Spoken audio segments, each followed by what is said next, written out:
Before the Rwandan genocide, the town of Giti, according to its mayor at the time, was special. What made Giti unique at the time is the way we lived in harmony, regardless of our ethnicity. We used to give each other gifts of cows, and we intermarried. There was no division among us. Edward Sebushumba was the mayor of Giti, a small lakeside community in northern Rwanda, when the 100-day killing spree broke out in April 1994.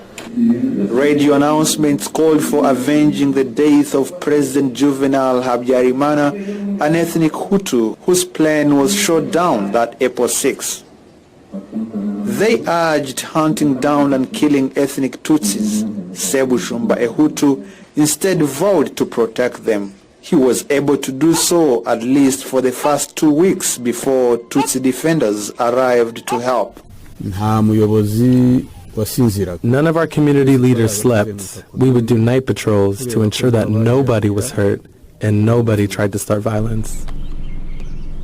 Sebushumba, now 69, was determined to protect the thousands of Tutsis in Giti, he said of the violence. In most cases, they do it because the leadership supported those acts of evil. We took a stand and made sure our people understood that we did not support the killings.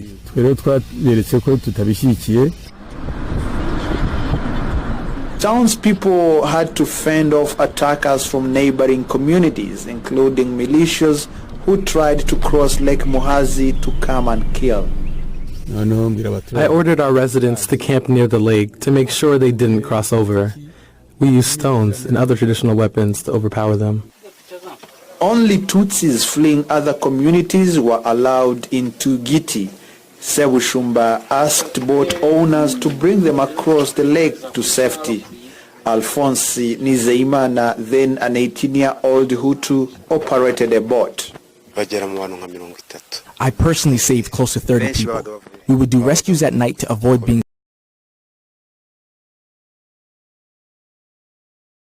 attackers. But the town did not escape violence. Naftal Ahishakie, Executive Secretary of Ibuka, the Association of Genocide Survivors, told The Voice of America he cannot categorically state there was no genocide in Giti. However, the level of involvement by Giti residents was very low compared to the rest of the country. Sebushumba acknowledges some deaths.